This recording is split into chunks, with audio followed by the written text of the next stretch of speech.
Amados, eu convido você a abrir a palavra de Deus mais uma vez no Evangelho que o apóstolo João escreveu, capítulo de número 1. Evangelho de João, capítulo de número 1. Capítulo 1, nós vamos ler do versículo 15 ao versículo 18 apenas. Eu vou ler e a igreja acompanha. João testemunha a respeito dele e exclama: Este é o de quem eu disse, o que vem depois de mim tem contudo a primazia, porquanto já existia antes de mim. Porque todos nós temos recebido da sua plenitude e graça sobre graça. Porque a lei foi dada por intermédio de Moisés, a graça e a verdade vieram por meio de Jesus Cristo. Ninguém jamais viu a Deus.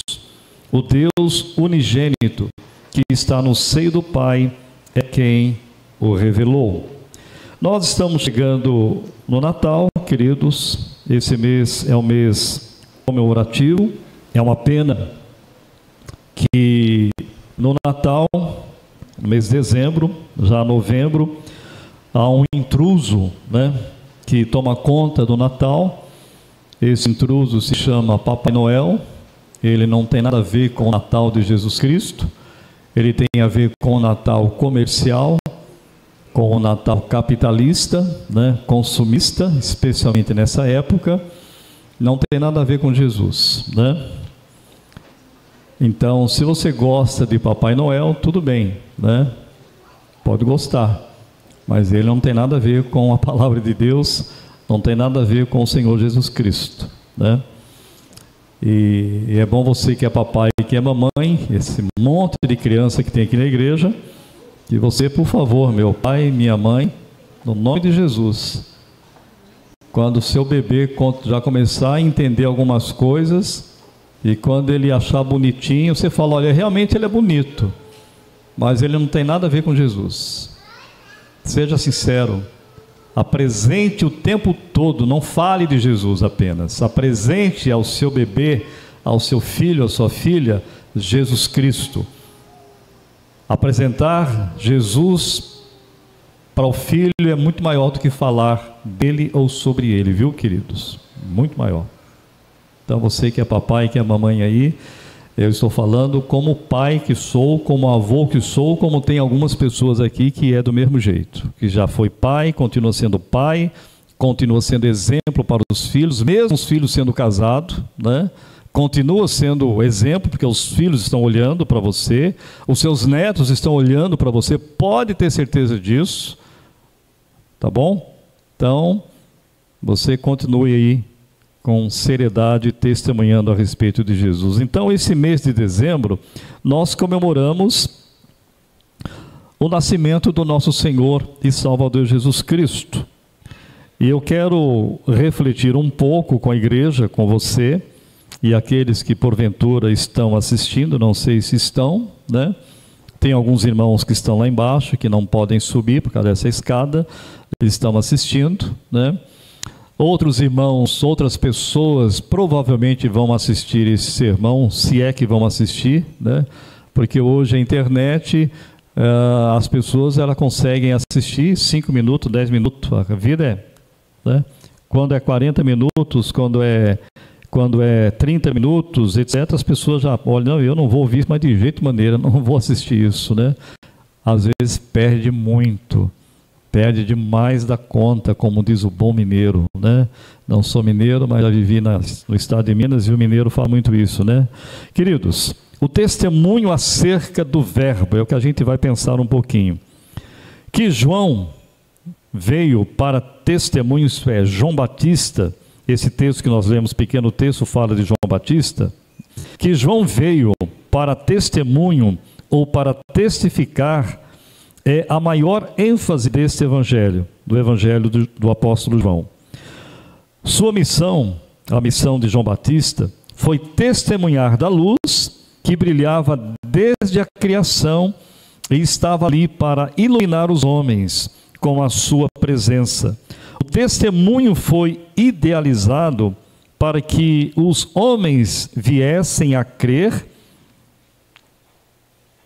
mas o verbo quase se transforma em um refrão, isto é, em todo o evangelho de João. Você vai ver João falando a respeito do verbo da vida, que é Cristo Jesus. Amados, algumas informações lá no capítulo 1, que a gente não leu aqui, o verso 7, é bom você lembrar o contexto desse texto que nós lemos.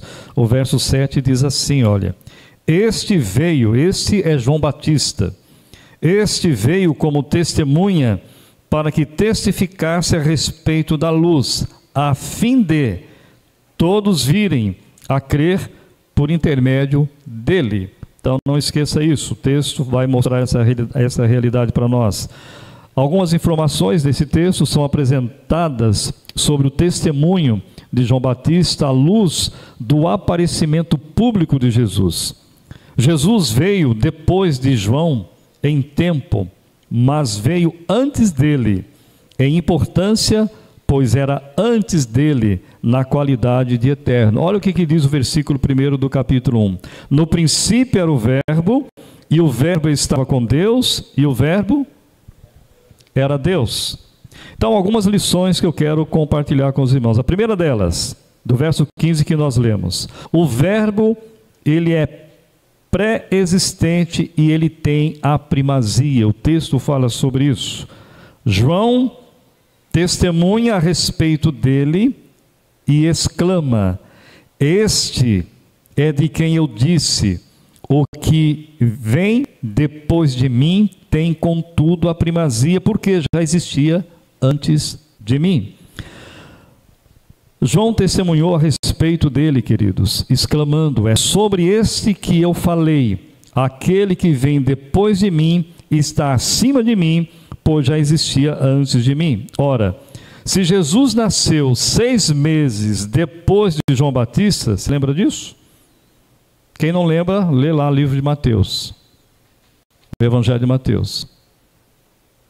Faz um propósito nesse mês de dezembro, você lê os primeiros capítulos de Mateus, de Marcos, de Lucas e de João. E você vai ver de que Jesus Cristo, ele nasceu depois de João Batista, 6 meses depois. Ora, se Jesus nasceu 6 meses depois de João Batista e veio depois dele, como já existia antes dele? É uma pergunta que eu e você precisamos responder, queridos, quando lemos a palavra de Deus, quando a estudamos. Como é isso? A Bíblia dá resposta para isso? O texto dá resposta para isso? Claro que não é só esse texto, todo um contexto vai falar sobre isso. A única resposta, queridos, é que antes de Jesus nascer como homem, já existia eternamente como Deus. Por isso, ele tem a primazia, é o primeiro de importância. Por isso que o texto aqui, no princípio era o verbo, e o verbo estava com Deus, e o verbo era Deus, ele estava no princípio com Deus. Todas as coisas foram feitas por intermédio dele, e sem ele, nada do que foi feito se fez. Jesus Cristo, ele nasceu em forma humana, por isso que chama de verbo encarnado. Mas ele já existia, porque é o próprio Deus, que não tem começo nem fim. É só você ler lá o livro de Apocalipse, nos encharca dessas expressões. Eu sou o alfa e o ômega, o princípio e o fim, e assim por diante, queridos. Jesus Cristo, quando nós lemos na palavra de Deus, quando lemos lá no Evangelho de Mateus, sobre o nascimento virginal de Jesus Cristo, de maneira sobrenatural, pelo Espírito Santo, ele nasceu, veio em forma humana. E a pergunta que nós fazemos aqui, que todos nós precisamos responder, para entendermos melhor isso. Lá no jardim do Éden, quem é que foi que pecou contra Deus? Ô silêncio sepulcral, hein? Você já respondeu na mente que eu sei. Se você não respondeu o que eu falei, você está lendo outra Bíblia, viu? Toma cuidado. foi Adão. Adão pecou. E Deus o disciplinou, o castigou, a Eva da mesma forma, e toda a criação. O que tem a ver com o texto? Quem é que tinha que pagar o pecado? É uma outra pergunta. Se foi o homem que pecou contra Deus, quem é que tinha que pagar o pecado? Não era o homem? Qual homem depois de Adão, até a volta, segunda vinda de Cristo Jesus, teria condições de pagar o pecado? Nenhum. Ninguém tem esse poder. Então, no plano eterno de Deus, nos eternos decretos de Deus, lá na eternidade, já foi decretado que Jesus Cristo nasceria como homem. E ele viveria como homem. E ele morreria da forma como morreu. Então, quando João Batista fala que Jesus, o verbo da vida, tem a primazia, que ele era antes dele, João Batista está dizendo, olha, ele é Deus. Ao ponto de que eu não tenho condições de desatar as suas sandálias, de levar as suas sandálias. Depois, mais na frente, esse João Batista, ele testemunhou várias vezes a respeito de Jesus, ele vai dizer, importa que ele cresça e que eu diminua, porque ele é o próprio Deus, ele é o Senhor da vida. Então essa primeira lição, queridos, o verbo, ele é pré-existente e por isso ele tem a primazia. Deus, melhor, João testemunhou a respeito dele, exclamando, é sobre este que eu falei, aquele que vem depois de mim está acima de mim, pois já existia antes de mim. Segunda lição, o verbo tem o quê? Plenitude de graça, está isso no versículo 16, meu querido, olha lá. Porque todos nós temos recebido da sua plenitude e graça sobre graça, queridos. Pois todos recebemos da sua plenitude, graça sobre graça, aquele que é a plenitude de Deus, veio para oferecer-nos sua plenitude. Nele temos não apenas graça, mas graça sobre graça. Onde abundou o pecado, diz o apóstolo Paulo na carta aos Romanos, superabundou a graça do nosso bondoso Deus em Cristo Jesus. Nunca esqueça isso. A graça está encarnada nele. E quem está nele tem graça abundante, queridos.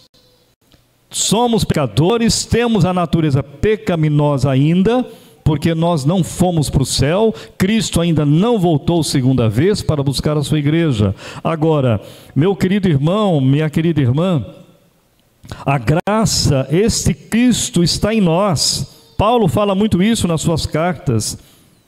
E quem está nele tem graça abundante. Passamos problemas na vida, temos as nossas dificuldades, vamos continuar tendo, porque vivemos neste mundo complicadíssimo que é.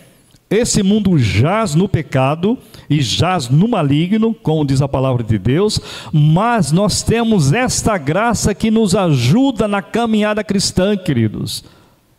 Todos os percalços que temos, nós temos essa graça maravilhosa que habita em nós. Jesus Cristo, quando está indo embora, ele diz para os discípulos, eu não vou deixar vocês órfãos. Eu preciso ir embora, porque se eu não for, o Espírito Santo não poderá vir. Meu querido, você tem o Espírito Santo. Se você não fala em línguas, o problema é seu. Porque o problema não é esse, querido. O problema não é falar em línguas. O problema não é você estribuchar no chão, você babar, você dançar, você pular. Não, esse não é o problema, queridos. O Espírito Santo habita em você, pois Paulo vai dizer na carta aos Romanos capítulo 8, se aquele que não tem o Espírito de Cristo, esse tal o quê? Não é dele, não pertence a ele. Mas você tem a graça, você tem a presença do Espírito Santo na sua vida. É isso que motiva você vir domingo aqui na igreja, queridos. Aí você passou durante a semana toda, essa semana que encerrou ontem, você talvez tenha passado muitos problemas. Talvez problemas emocionais, talvez discussões como casal que você que é casado, homem e mulher, quero deixar isso bem claro, mulher e homem, né? Você é casado, talvez você teve discussões, talvez até acaloradas, né? Que às vezes é normal, não pode se tornar uma normalidade na vida do casal. Mas de vez em quando algumas discussões elas acontecem que ajudam o casal a amadurecer. Jesus está presente ali, não esqueça isso, viu, meu querido irmão, minha querida irmã? Está junto lá. Ele não separa de você que é casal de jeito e maneira. Bom, já que vocês estão brigando aí, discutindo, ó, eu vou sentar aqui num cantinho, vocês podem continuar brigando aí. Depois, quando vocês acabarem, vocês me chamam que eu volto. É assim que funciona? Não, né, queridos? De jeito e maneira. É por isso que eu tenho que pedir perdão para minha esposa, quando eu piso na bola com ela, quando eu falo alguma besteira que eu não devia ter falado. Mas é perdão mesmo. E vice-versa. É assim que funciona. É assim que casais estão aí com 50, 55 anos, outros 60, pela graça e misericórdia de Deus. Porque aprenderam que essa graça ela é maravilhosa e eu preciso fazer como Jesus. Hoje pela manhã foi falado que nós temos o quê? A mente de Cristo. É isso, Fernando? Temos a mente de Cristo. Então temos que viver como Jesus Cristo nos ensina, como Ele viveu. Então, amados, a primeira lição é que o verbo é preexistente e ele tem a primazia. A segunda lição é que o verbo tem plenitude de graça. Os que seguem a Cristo tiram do oceano da plenitude divina. É graça, cada onda é constantemente substituída por outra onda. Isso é, vem as ondas e cada graça é graça sobre graça. Não há limites no suprimento de graça que Deus coloca à disposição do seu povo, queridos. Por isso que o apóstolo Paulo aprendeu isso, amados. E ele nos ensina que nós devemos nos alegrar. Alegrai-vos sempre no Senhor. Outra vez o quê? Vos digo, alegrai-vos. É muito complicado quando a gente vê alguns crentes, queridos, muito carrancosos o tempo todo. Você já viu aqueles cachorro bulldog? Que tem aquele negócio caído aqui? Que dá até medo até de ver, né, o bicho. Mas o bicho às vezes não é nem bravo, né? Mas só de ver a cara do bicho, você fica com medo. Tem crente que parece que é assim, amados. Tem jovens que parece que é desse jeito. Que parece que o vigor da salvação, a alegria já foi para o brejo há muito tempo. E por coisas muito pequenas. Há homens maduros a mesma coisa, queridos. Você vai dar bom dia. Bom dia por quê? Estou exagerando? Não. E eu estou falando com a igreja de Jesus, amados. Não estou falando para o mundo. O mundo faz assim o tempo todo. Está nem aí com esse tipo de coisa. Não se preocupa com isso. Mas a graça sobre graça que nós temos nos leva a compreender esta plenitude que há na nossa vida. Terceira lição. O verbo é o fim da lei, queridos. Verso 17 vai falar sobre isso. Olha lá. Porque a lei foi dada por intermédio de Moisés. A graça e a verdade vieram por meio de quem? De Jesus Cristo.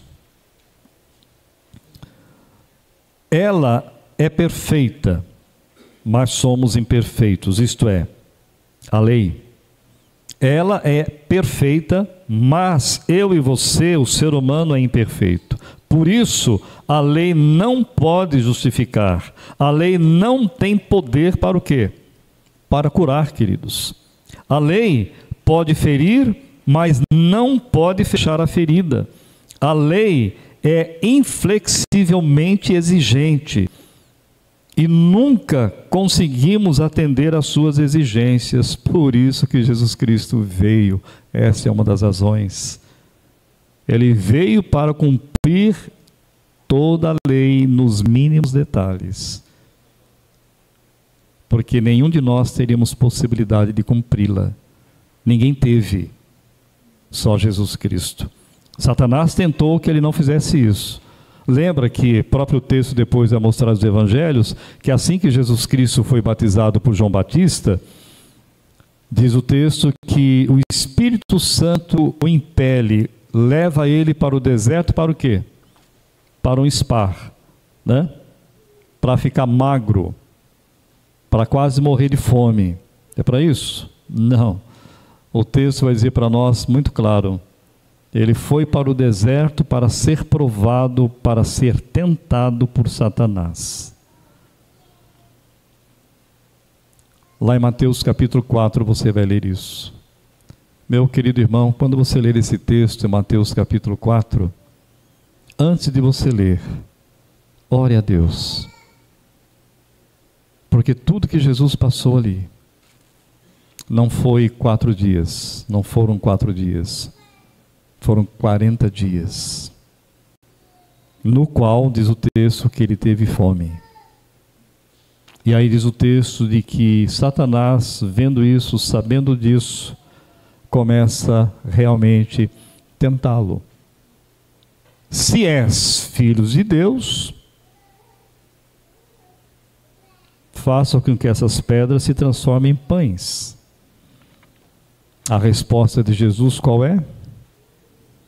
Nem só de pão viverá o homem, mas de toda a palavra que procede da boca de Deus. E assim Satanás vai o tempo todo procurando. É o que o Satanás procura fazer comigo e com você, meu irmão.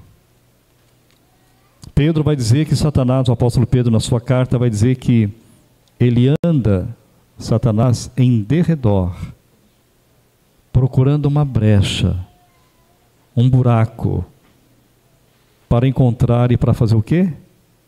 Como leão, né, diz o texto, como leão rugindo, para tentar destruir a minha vida e a sua vida. Ele não conseguiu destruir Jesus. Por isso, por ele não ter conseguido destruir Jesus, qual é a função dele até a segunda vinda de Cristo? Tentar destruir a igreja de Cristo.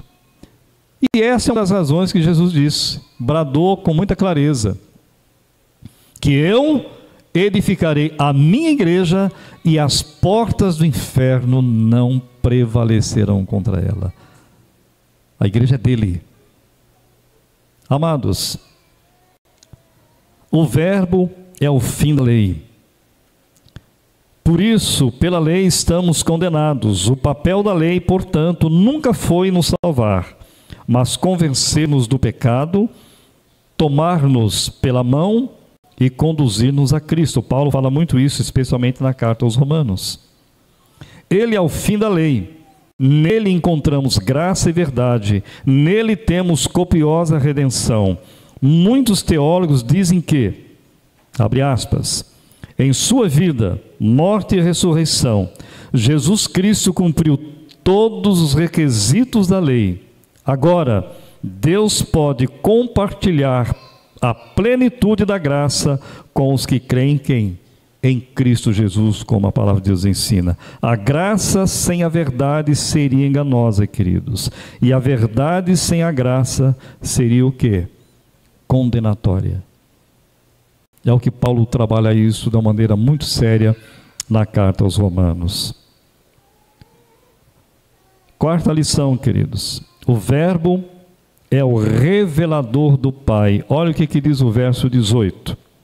Ninguém jamais viu a Deus. O Deus unigênito que está no seio do Pai é quem o revelou. Amados, Deus é invisível, pois é Espírito. E como lemos aqui, o presbítero Rafael, o texto de João capítulo 4, que Deus é Espírito e nós devemos adorá-lo porque Ele é Espírito e nós devemos adorá-lo em Espírito e em verdade. Ele habita em luz inacessível, contudo, é a segunda pessoa da Trindade. O Verbo eterno, queridos, chamado claramente aqui pelo apóstolo João de Deus unigênito, eternamente gerado do Pai, veio ao mundo exatamente para nos revelar quem? Deus Pai, queridos. Filipe, um dos apóstolos, pergunta para Jesus: Senhor, mostra-nos o Pai, e isso nos basta. Qual foi a resposta de Jesus para Filipe? Filipe, há tanto tempo que eu estou convosco, com vocês, e vocês não têm visto isso. Quem me vê a mim, vê o Pai. Como diz você, mostra-nos o Pai? Eu sou o próprio Deus, Filipe. Amados, é o que a Bíblia ensina para nós. É isso que é a base da nossa fé. Quando se fala de fé, de teologia reformada, é isso porque é bíblico, queridos. Presta atenção, quando se fala de teologia de fé reformada, está se falando que são teologias bíblicas, com base alicerçados na palavra de Deus, amados. É isso. E nós precisamos cada vez mais nos quebrantar, nos dobrar diante de Deus. David Stern, quando ele diz o seguinte, esse teólogo, que João ensina que o Pai é Deus, que o Filho é Deus, contudo faz uma distinção entre o Filho e o Pai, para que ninguém possa dizer que o Filho é o Pai. Então preste atenção na Trindade, queridos. Deus Pai não é o Filho. Deus Filho não é o Pai. Deus Espírito Santo não é Filho e nem o Pai. E nem o Pai é o Espírito Santo. É um Deus que subsiste em quê? Você entende isso? Eu não. Se você entender, depois a gente senta ali, você me explica para mim, porque eu não entendo. Mas nós cremos. É um Deus que subsiste em 3 pessoas. Jesus disse para os discípulos: eu preciso ir embora, para que o Espírito Santo possa vir. E quando ele chegar, quando ele vir, ele vai ensiná-los, vai fazer lembrá-los de tudo aquilo que eu ensinei para vocês. É isso que o Espírito Santo faz na minha vida o tempo todo, queridos. Faz com você quando nós lemos as Escrituras. É esse Espírito Santo que nos faz o quê? Quando nós ouvimos a palavra de Deus, de crer no Verbo encarnado. É esse Espírito Santo que nos faz nascer de novo, queridos. E que quando Deus nos chama, como diz o presbítero Fernando hoje pela manhã, é a vocação eficaz. Quando Deus trabalha no coração e entra, não tem como eu dizer não. É sim, porque o Espírito Santo já fez tudo para que eu possa dizer o sim. Ela é eficaz. É o que aconteceu com você, é o que aconteceu comigo, é o que acontece com aqueles que ouvem a palavra de Deus, e o Espírito Santo tira o véu espiritual para que a pessoa entenda. O verbo grego, não vou dar aula de grego aqui, fica tranquilos, tá bom, queridos? Mas só para explicar. O verbo grego que emprega é exegesato, é isso mesmo, viu? Está transliterado aqui. De onde vem a nossa palavra, sabe qual? Exegese. Podemos assim dizer que Jesus Cristo é o quê? É a exegese de Deus. Tá bom? Nem Abraão, presta atenção nisso, o amigo de Deus, nem Moisés, com quem o Senhor tratava face a face, puderam ver a glória divina em sua plenitude. Só Jesus pode nos tomar pela mão e nos levar a Deus. Ninguém pode ir ao Pai senão por Ele. Ninguém pode conhecer o Pai senão através de quem? Através de Jesus, queridos. Esse próprio João aqui, lá no capítulo 14, verso 6, vai dizer o quê? Eu sou o caminho, a verdade e a vida, e ninguém vai ao Pai senão por mim, queridos. É isso que o povo precisa ouvir, amados. O Evangelho, ele é simples assim. Só que o ser humano é tão pecador que ele acha que ele tem que dar uma mãozinha para Deus, que tem que fazer alguma coisa. Não, eu tenho que ser bonzinho, eu tenho que ser um bom marido, tem que ser mesmo. Você que é crente em Jesus, tem que ser tudo que a Bíblia fala, tudo que o mundo fala que tem que ser bom, você tem que ser mesmo, melhor que isso, porque você tem Jesus, mas não para a salvação. Deus outrora nos falou muitas vezes, de muitas maneiras, mas agora Ele nos fala por quem? Pelo seu Filho. O autor da carta aos Hebreus fala sobre isso. Em Jesus, queridos, habita corporalmente toda a plenitude da divindade. Ele é a imagem de Deus invisível, Ele é o resplendor da glória, a expressão exata do ser de Deus. Jesus é a exegese de Deus. Quem o vê, vê o Pai, pois Ele e o Pai são um, amados. Jesus pode ser o revelador de Deus por 3 razões. Primeira razão, porque Ele é único. A palavra grega usada para unigênito é monogenes, que significa unigênito. Jesus é o único que pode trazer Deus às pessoas, amados, e levar as pessoas a Deus. Segundo, porque Ele é Deus. Ele é Deus na mesma substância do Pai. Vê-lo é o mesmo que ver Deus. Terceiro, porque Ele está no seio do Pai. É o que a Bíblia nos ensina. Então, para encerrar aqui, a conclusão, só para lembrar tudo isso que eu já falei aqui, para que eu sei que muita coisa já sumiu na sua cabeça, que é natural e normal. Primeiro, o verbo é preexistente e tem a primazia. O verbo tem plenitude de graça, está cheio de graça. O verbo é o fim da lei. E quarto, o verbo é o revelador do Pai. Jesus Cristo revela quem é o próprio Deus.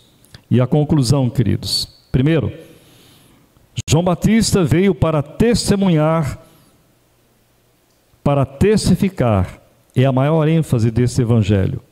Segunda conclusão, sua missão, a missão de João Batista, foi testemunhar da luz que brilhava desde a criação e estava ali para iluminar os homens com a sua presença. Terceiro, o verbo é preexistente em a primazia, tem a plenitude de graça, é o fim da lei e é o revelador do Pai.